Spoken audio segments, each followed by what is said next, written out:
This is the Chicago Golf Report podcast, hosted by Walter Liss. Today's guest is Preetesh Patel, founder of Golf on NET.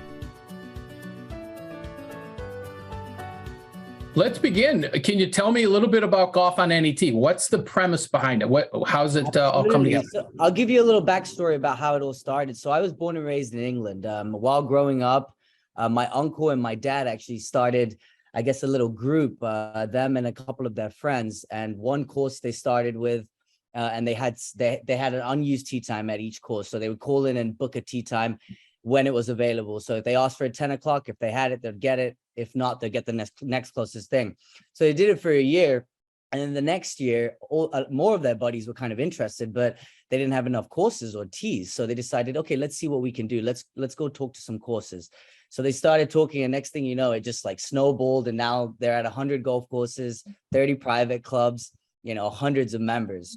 And it's all based on nonprofit over there. So they do some really good stuff with it. So I moved to Chicago about 18 years ago. So after I graduated, I decided, okay, this is working over there. Why don't I adopt it and start it up in Chicago? So I started with a similar amount of courses. I started with like 3, 4, and I started with just my buddies and my friends, and then more and more people kind of came up to me like, I could be interested in this. So now we're up to 17 courses and, we have about 100 members. So it's really going really well. But the way it works is, we call into the course and we ask for a tee time. If they have it, they're going to give it to us. If not, they'll give us the next closest thing. Once I book it through the pro shop, I update the app. People join me from there. We show up, meet some new people, network a little bit, hopefully play well. So, yeah. So now, and we do a lot of charity stuff too. We work very closely with the Andrew Weischer Foundation. I know I saw you at the golf show, so you saw us doing the spin the wheel for charity. So we raise like, thousands of dollars doing that too. So, when you can help, we try to. This is kind of like, I guess, a hobby, not a hobby, but a passion of ours when we started. Me and my buddy Matt and my brother, like we run a marketing company as well. It's another startup we started right out of school, and we kind of market for this ourselves too. So it's getting bigger and it's getting better. I just added Bartlett Hills and Big Run yesterday.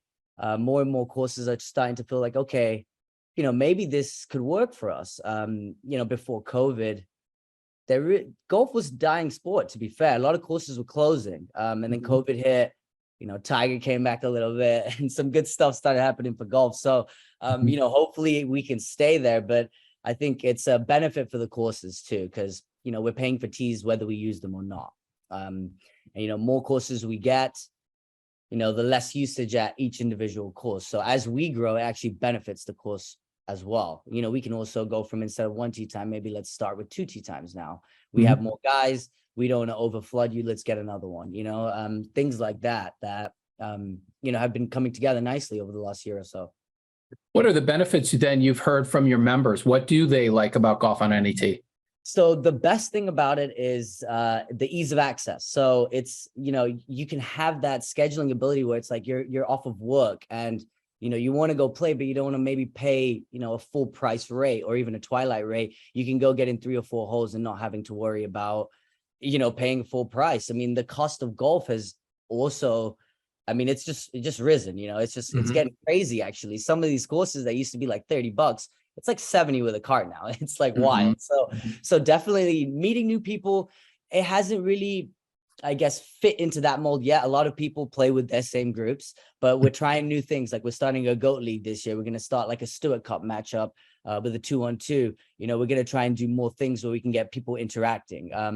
But obviously you can play. I have guys that play 90 times. 106 last year was our leader. Like you add those numbers up, how much they're paying, it's up there, it really does get up there. So the guys that benefit the most are the guys with flexible schedules.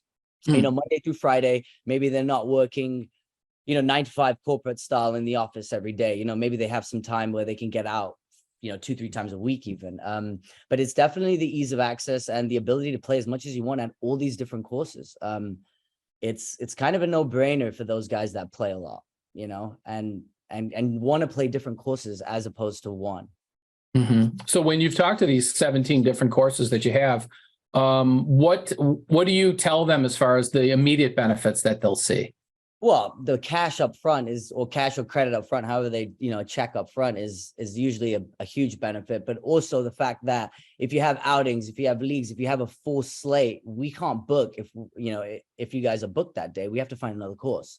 So it's and everything's through their pro shop. So they get to run the show. If we don't call in for a day, it's business as usual for them, right? I mean, nothing changes in their schedule. So I think that's a huge benefit, even though I have the ability with some courses to connect my API app straight to their system. They still choose not to, because it makes more sense that everything runs through their pro shop too. And I kind of agree to that. Sometimes people think that they people come to courses and they think they own the place because they're paying for the tee time, but it's not the case. They pay for one tee time. The course has many expenses. They don't own the place. So I feel like it should be run through that pro shop. I feel like it's a huge benefit for the pro shop, for the club in general. And then we drink a lot. We're a group that does get out there. We like to have fun, so we also add benefit in revenue to that too. And I even do charity outings. Last year we did it at Ravisloe. We had 2 charity outings, 15,000, 17,000 I spent, and then we raised thousands on top. First year I did it at Thunderhawk Golf Club. Me and Alex is a great guy up there that runs it. And, he said it was the biggest build I've ever seen in his 6 years as a 10-year. So I try to do different things, whatever I can do. I had my wedding last year at one of my golf courses. Oh, so and Indian wedding's pretty big, right? So, so another way to generate revenue. Even if I can do events, or hopefully in the future I can get more events out, in any way possible that we can brainstorm and think of a way that the course can benefit and I can benefit and our group can benefit as a whole. It has to make sense to both sides, obviously. Some courses come back with some crazy numbers. Say $50,000-$60,000. It's like, okay, well, it's not really feasible, right? We are just starting out. We want to do more charity stuff. We want to get more courses. We can't do that if we give you this amount of money. But let's find another way to get you that money. Let's brainstorm. Let's think about it. And there are ways out there, like I just mentioned: outings, weddings, events, us drinking after, us buying shoes and balls at the pro shop. There's, it can add up. But yeah, that's definitely the benefit that these courses get. But it was hard. When I started, I was calling these golf courses, in India, young Indian kid coming into these clubhouses. It's tough to negotiate some deals, but I've had some good experiences with my dad. He obviously helped pave the way for me. So I had some backup, obviously. But now that I've done, I've been on the calls for thousands of minutes on hold with these golf courses. It really is persistence. It works. I know it's cliche to say that, but it really is. If you really want something, if you go after it, you do end up getting it. It might take longer, but it'll happen if it's a good idea, and if you believe in it, obviously. But so based on the feedback you've gotten in the years that you've been working on this now, do you see the future being sort of the Golf on NET being sort of this group of people, like your whole, almost like a membership? Like a membership, yeah. I mean, that's the whole point of it. I think these public courses, they're not like private clubs. They don't have huge money coming in at the beginning of the year, but there's ways that they can, and there's a lot of good public courses out there that could be private, to be honest, if they wanted to, you know what I mean? So I think that yes, I want to get more and more courses. I want to hit parts where, where people don't really play golf that much. Maybe it is because of the expense or because of the, easy accessibility. But I think this could go, into other states too. And we are actually working on some other states as we speak. So hopefully we can get it bigger, but I want to walk before I run. So I'm trying to just get it down in Chicago first, right? But yeah, it's actually coming together really nicely this year. So, and we have an app, and we do, we're trying to do a simulator league too. So we can do the same concept with simulators, obviously, because, people live in all different places. So if you can get simulators all around, then one person doesn't have to drive 50 minutes all the time. You could maybe split it up. Okay, I'll drive to you this time. You know what I mean? Like in a group of friends, everyone lives in different places. So how are you going to be able to play with your friends that live, up north in Crystal Lake or even close to the Wisconsin border when you live down south in Chicago or even in the south suburb? You're not going to be able to drive out there. So this gives an ability to maybe you can meet halfway in the middle. You both, Mhm. you both don't have to pay because you already have the membership.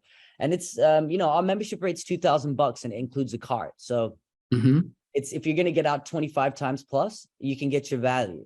If you're going to play more, you're going to really benefit from the program. Mhm. But I feel like because you pay for a one-time fee, I feel like people that don't play as much, if they get the membership, they're going to play more because I already paid for it. I don't have to worry about paying for it. Why not go Mhm. out there, right? I mean, it's just a no-brainer sometimes. And some of these courses that we get, I mean, I added Blackstone in Marengo it's top tier club, right? We have Mhm. Mhm. Ravisloe, we have Thunderhawk.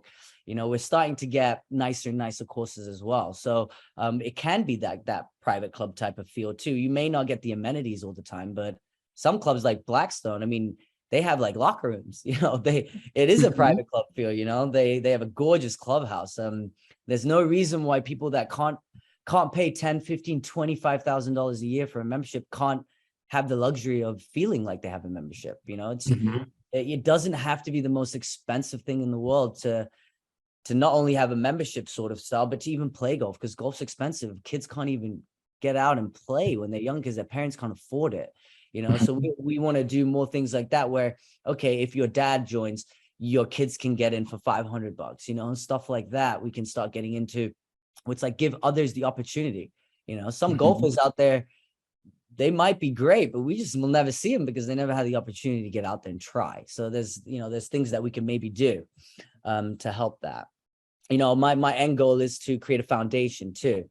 We always talk about it, and that's why we do a lot of charity work. Is we want our own foundation where we can decide, okay, this area needs help. Let's give this area a little bit. My wife works at Rush Hospital, and she works in the OR. And one of her foundations, one of her friends, she works closely with a foundation in Sri Lanka. These guys, they get medical professionals out there once or twice a year just to check up on the kids' health and safety. So we did last year. We donated a couple thousand to that when we could, and I want to do more going forward to causes that maybe don't get as much attention. Like the Andrew Weischer Foundation is a massive foundation. They get a lot of attention. They raise millions of dollars a year, and we've given them thousands too over the year. Not saying stop that, but maybe give some others as well the opportunity to do some good things. Why not? Mhm. Try and do what we can at least.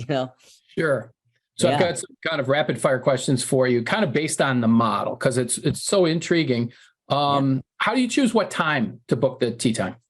So it's up to us. So let's say me and you want to play tomorrow at 10 o'clock. We'll call up Ravisloe tomorrow at 10 o'clock. We'll call their pro shop straight from the app, and we'll ask for 10 o'clock. If they have it available, they're going to give it to you. If not, they'll give you 10:20 or the next available 10:30. And if we can't get out at that certain time, well, guess what? We're going to have to go try out Big Run now, or Bartlett Hills or White Pines. So you get to decide the time. That's there is no permanent tee time. It's not a set time. If you guys want to play on twilight today, if we want to get out, maybe after work, we'll catch 9 holes. We can decide that too, just by calling and asking.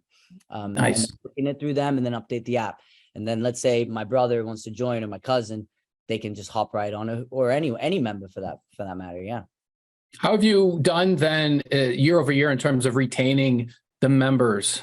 We barely lost any. I mean, the guys that catch this program, they play. So if you're not going to leave the program, if you play 30, 40, 50 times, it doesn't make any sense.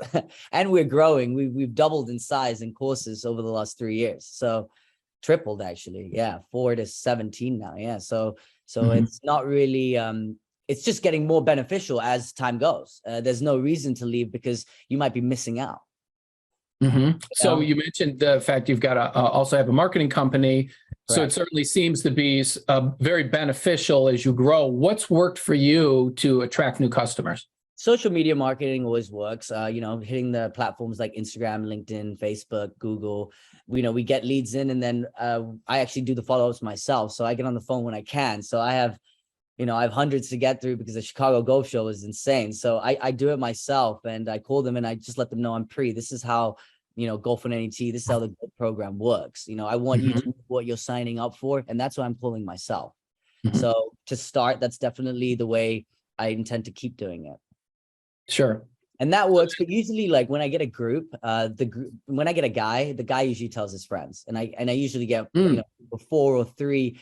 The odd time I will get a single, adding on, but for the most part, I get groups. So, and then once word of mouth is the best source of marketing. If your friend is telling you this works, I use it, then I'm more inclined to do it. It makes more sense. So the word of mouth will always be, one of the top, but we try to do more. We try to do events, charity events, these type of things, whatever we can do to get people in. We even do giveaways and stuff like that. So yeah. So final question then for you. You mentioned the idea for the foundation, that you want to create. You're building this membership. If you'd say within 5 years from now, where would you like to see Golf on NET? I think in 5 years, Golf on NET should be, it should at least be to 3 to 4 states. It should be in different states by that time. And I think we already have had our foundation set up. Like the drive towards making that happen should already have been done in 5 years. And once we have our own foundation, it's not, we get to decide what's going. We just get to pick different charities. We're not creating our own charity. We're just our own foundation where it's like we're getting money. It could be in different ways too. It doesn't have to all be from Golf on NET charitable contributions. It could be from different companies. However many people want to help, they can use the foundation to do good. That's the goal. But in 5 years, I see this being, to about 100 courses into multiple states.